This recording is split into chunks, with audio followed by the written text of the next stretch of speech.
Hey guys எப்படி இருக்கீங்க? நானும் வந்து கொஷின் அண்ட் ஆன்சர் செஷன் போடலாம் அப்படின்ட்டு யோசிச்சுட்டு வந்து எனக்கு டைமே கிடைக்க மாட்டேங்குது. டைம் கிடைச்சா கூட அந்த ரொம்ப அமைதியான சூழல் கிடைக்க மாட்டேங்குது. சத்தம் கேட்டுகிட்டே இருக்குது. ஸோ அதனால் வந்து எனக்கு வீடியோ செய்யவே டைம் இல்லாமல் இருந்துச்சு. சரி அப்படியே விட்டால் நான் செய்யவே மாட்டேன்னு சொல்லிட்டு வந்து நான் இப்போ ஸ்டார்ட் பண்ண போகிறேன். ஒரு 3-4 கேள்விக்கு பண்ணுறேன். அடுத்தடுத்த வீடியோவில் வந்து நான் ஆர்கனைஸ் பண்ணி பண்ணுறேன். பிகாஸ் வந்து அந்த கேள்வி எல்லாமே வாசிப்பேன். மோஸ்ட்லி வந்து ஆன்சர் பண்ணக்கூடிய கேள்விகள் எல்லாம் வாசிப்பேன். இப்போ கடைசியாக வந்த கேள்வி, இப்போ நியூவஸ்ட்டில் இருந்து தான் போகிறேன். ஓல்டஸ்ட் வந்து எங்கே இருக்குது அப்படின்ட்டு எனக்கு தெரியல. அப்படின்னா ரொம்ப கீழே போகணும்னு நினைக்கிறேன். அண்ட் எல்லோரும் தேடிட்டு இருக்கீங்களா எங்கே காணோம் ஒரு வீடியோ அப்படின்ட்டு வந்து எல்லோரும் சிங்கிள் ஸ்லைடில் போட்ட வீடியோ தானே. அதனால் திரும்பி ரீபப்ளிஷ் பண்ணுவேன். யாரோ குரல்லன்னா நம்ம பாவனி குரலில் பண்ணுவேன். அண்ட் பவித்ரா குரலில் பண்ணுவேன். ஸோ வந்து ரீபப்ளிஷ் எல்லாம் வரும். கொஞ்சம் வெயிட் பண்ணுங்கள். ஒரு எடிட்டிங்கோட கொஞ்சம் வடிவாக ப்ரெசென்ட் பண்ணுறேன். நான் நிறைய கமெண்ட்ஸ் பார்த்தேன். விளையாடு வேட்டையாடு காணல அப்படி இப்படின்னெல்லாம் விளையாடு வேட்டையாடு போட்டாலும் யாரும் கேட்குறீங்களே. இந்த வியூஸ் எல்லாம் பார்த்தா குறைய தான் இருக்குது. ஆனால் வந்து எடுத்த பிறகு எல்லாரும் எங்கே விளையாடு வேட்டையாடு எங்கே அப்படின்ட்டு எனக்கே கொஞ்சம் ஆச்சரியம். அந்த சீரீஸ் வந்து கொஞ்சம் ஃபேமஸான சீரீஸ். பட் பெருசாக எனக்கு வியூ போகலை. சரி ஓகே, அடுத்த முறை ரீபப்ளிஷ் பண்ணக்குள்ள வியூ போதா இல்லையா அப்படின்ட்டு பாவம் பண்ணி யோசிச்சிருக்கேன். சரி, ஃபஸ்ட்டாக வந்த கேள்வி வந்து என்னென்னா வந்து மாலா சாந்த கிருஷ்ணன் கேட்டிருக்காங்க. Hi dear, Pavani voice okay, but what happen to Priya மோகன், கிருத்திகா ராஜ், யாதவி? பாவனி வந்து நான் எக்ஸ்க்ளூசிவாக நம்ம சேனலுக்கு எடுத்துக்கிற ஆர்ஜி. ஸோ அதனால தான் நான் பாவனி வாய்ஸில் போட்டுட்டு இருக்கேன். பிரியா மோகன் யாதவி நான் ஆல்ரெடி சொன்னது தான். பிகாஸ் பிரியா மோகன் வந்து ஒர்க் பண்ணிகிட்டு இருக்காங்க. அவங்களுக்கு ஆடியோ பண்ண டைம் இல்லை. பிகாஸ் ஒருத்தவங்க ஒர்க் பண்ணும்போது ஆடியோ பண்ணுறது வந்து ரொம்ப கஷ்டம். ஸோ அவங்க ரொம்ப செலக்டிவாக தான் பண்ணுவாங்க. அழகியலாம் கொடுத்துருக்கேன், இன்னும் வரல, இப்போ வருதோ தெரியலை. அண்ட் யாதவி படிச்சுட்டு இருக்காங்க, எக்ஸாம்ஸ் நடக்குது. ஸோ அவங்களும் வந்து செலக்டிவாக பண்ணுவாங்க. ஸோ அதனால தான் எனக்கு வந்து அவங்களோட குரலில் இப்போதைக்கு வரல. அண்ட் வந்து இன் ஃப்யூச்சர் வந்து வந்தால் சொல்கிறேன். கண்டிப்பாக கொடுத்துருங்க, 2 பேர்ட்டையும் கதை கொடுத்துருக்கேன்னு வரல.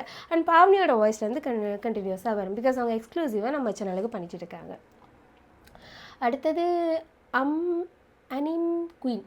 பார்த்தவழி பார்த்த நொடி எப்போ சிஸ்டர் ஸ்டார்ட் பண்ணுவீங்க? அந்த கதை எழுதி முடிச்சிட்டேன். அது வந்து எனக்கு ரொம்ப பிடிச்ச கதை.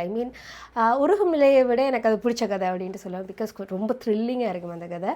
பட் நான் ஏன் போஸ்ட் பண்ணலை, நான் வந்து இப்போ நான் கதை எழுதுகிற மூடில் இருக்கேன். பட் நான் வெக்கேஷன் போவேன் ஒரு ஆகஸ்ட் செப்டம்பர் அந்த டைம். ஸோ அந்த டைம் வந்து ஏபி வர்சஸ் ஆப்பில் வந்து அதை பப்ளிஷ் பண்ணுவேன். பிகாஸ் நான் வெக்கேஷன் டைம் வந்து கதையில் எழுத முடியாது தானே. ஸோ நான் எப்போ கதை எழுத முடியாமல் இருக்கும் அந்த வெக்கேஷன் டைமில், அந்த டைம் வந்து அந்த நாவலை போடலாம் அப்படின்ட்டு யோசிச்சிருக்கேன். அடுத்தது ராஜி கமலி. பொம்மை சிஸ்டர் ராஜாலியின் ராணி இவள் பார்ட் 2 வருமா? இல்லை. இப்போ என்னென்னா எனக்கு பார்ட் 2 எழுதும் போது எனக்கு என்ன பிரச்சனைனா வந்து அந்த ஹீரோயின்ஸை வந்து எப்படி நான் மென்ஷன் பண்ணுறேன், அவர் நன்று பண்ணுறது அவர் நன்று பண்ணுறது, அந்த கன்ஃபியூஷனே இருக்குது எனக்கு. ஸோ பார்த்த நொடியும் வந்து 3 கதையோட அடுத்த ஜென்ரேஷனுக்கு தான். அதுலேயே ரொம்ப கன்ஃபியூஸ் ஆகி தான் நான் எழுதி வச்சுருக்கேன். அதில் அந்த கன்ஃபியூஷன்லேயே வந்து என்னால் கொஞ்சம் ஃபோக்கஸ் பிரச்சனையாகுது. அதில் வந்து ஜெனரேஷன் ஸ்டோரி ரொம்ப குறைவாக தான் வரும் இனி என்ன நினைக்கிறேன்.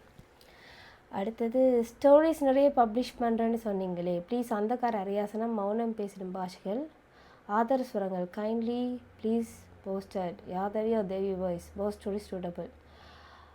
ஐஸ்வர்யா சிவராமன் பண்ணியிருக்காங்க. அந்தகார அரியாசனம் வந்து இப்போ தான் நான் போட்டிருக்கேன். அடுத்த கொடுத்துருக்கேன் நான். மௌனம் பேசிடும் பாஷைகள் எல்லாம் வந்து அது வார நேரம் வந்து வரும். அது மெதுவாக தானே அவங்க ஆடியோ பண்ணி தருவாங்க, ஸ்பீடாக தர மாட்டாங்களே.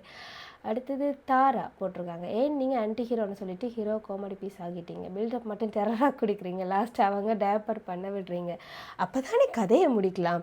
லாஸ்ட் வரைக்கும் வந்து பெரிய இது டெரராக இருந்தால் எப்படி கதையை முடிக்கிறது? நமக்கு எப்படி பிடிக்கும்? ஹீரோஸ் திருந்தி நல்லவனாகி நல்லா ஹீரோயினை பார்த்துக்கொள்ளும் போது தான் நமக்கு பிடிக்கும். கடைசி வரைக்கும் டெரராக இருந்தால் ஹீரோவாகவே இருக்க முடியாது. அவன் வந்து வில்லனாகவே லைஃப் லாங் இருப்பார் இல்லையா. ஸோ ஹீரோவை மாறன் பண்ணால் திருந்தணும், டேப்பர் மாற்றணும், அப்போ தான் அவன் ஹீரோ.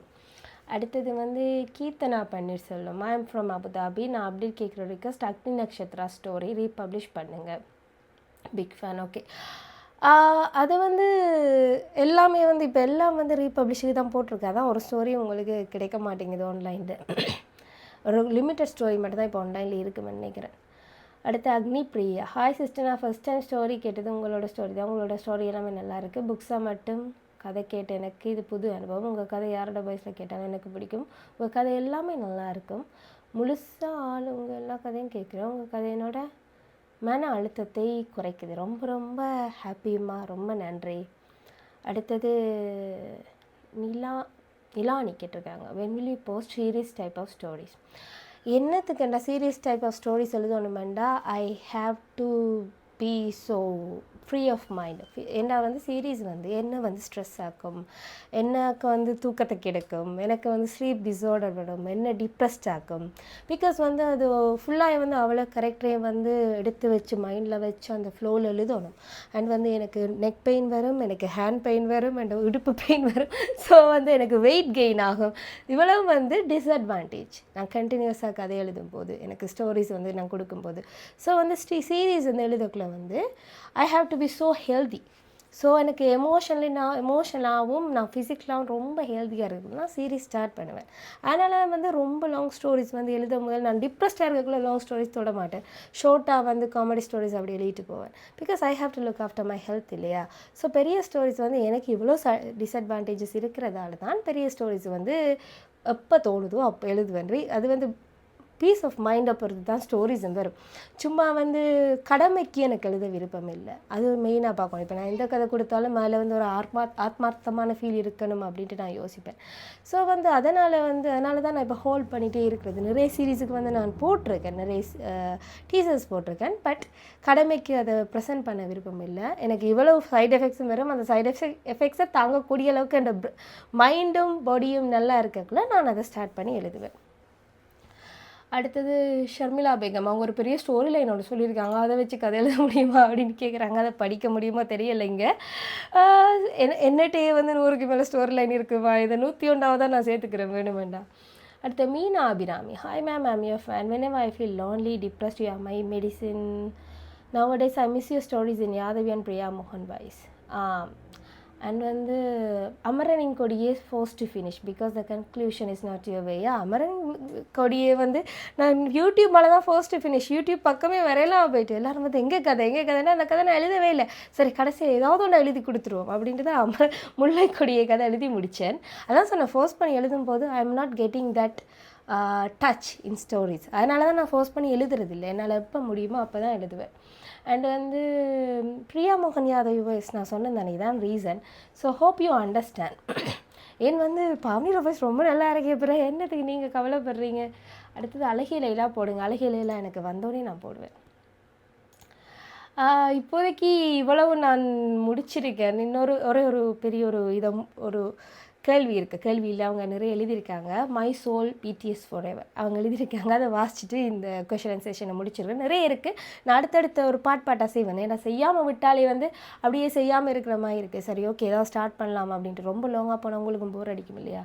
அவங்க என்ன எழுதியிருக்காங்கடா, hi ma'am, I'm your big fan. உங்களுடைய பல நாவல்கள் ஏபி யூனிவர்சஸில் படிச்சிருக்கேன், யூடியூப்லேயும் கேட்டிருக்கேன். முதல் முறை உங்களுடைய நாவல்கள் பார்த்து தான் நான் நாவல்களையே கேட்க ஆரம்பித்தேன். ராஜமுத்திரை, உருகும் நிலவே என்னுடைய வாழ்க்கையில் மறக்க முடியாத நாவல்கள்.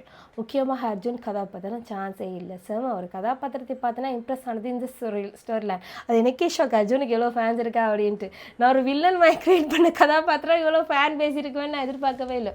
அழகிலெல்லாம் எத்தனை தடவை படித்தேன்னு எனக்கு ஞாபகம் இல்லை. அவ்வளோ சூப்பராக இருந்தது. மீட்டாதவி நேடி விண்மீன் வெளியில் நுழைந்து சித்மமாக செதுக்கியிருக்கீங்க. ரொம்ப ரொம்ப சந்தோஷமாக நிறைய புகழ்ந்து வச்சுருக்கீங்க. முக்கியமாக அந்த நாவல்களில் வரும் வாரிசுகளின் கதையான உருகும் நிலவே அழகியலில் நாவல்களை எல்லாம் சொல்ல வார்த்தைகளே கிடையாது. காரில் கைதான கார்கி நேசம், அர்ஜுன் வர்ற அந்த சீனுக்காக ஃபுல்லாக படித்தேன். அந்த சூப்பர் மார்க்கெட் சீன் சூப்பராக இருந்தது. அதுவும் அர்ஜுன் ராகஸ்ரீயோட கொஞ்சம் பேசுகிறது பிடிச்சிருந்தது. கடுமையான அர்ஜுன் ஃபேனாக இருப்பாங்க போல். உங்களுடைய தீவிர ரசிகையான எனக்கு ஒரு வேண்டுகோள், உருகு நிலவே அடுத்த ஜென்ரேஷன் ஸ்டோரியா? அது அவங்களே சொல்லியிருக்காங்க. பார்த்திபன் சக்திவேலை கொள்ளுத்தாத்தா வாக்க விரும்பலைன்னு சொன்னீங்க. ஐயோ அர்ஜுன் யாழ்னிக்கெல்லாம் கதை எழுதியில் கஷ்டம், ரொம்ப கஷ்டம். பிகாஸ் வந்து அவங்க பார்த்தீங்கன்னா அதில் நிறைய கேரக்டர்ஸ் இருக்குது. இப்போ வந்து அர்ஜுன் யாழ்னி எனக்குள்ள அவங்களே அஞ்சு பேர், அந்த குடும்பத்துலேயே 5 பேர், யாழ்னிற குடும்பத்துலேயே. அர்ஜுனுக்கு வந்து 3 பிள்ளைகள் நினைக்கிறேன். கடைசியாக வந்து காரிகையில் கைதானில் வந்து 3வது பிள்ளையோட போட்டிருப்பேன்.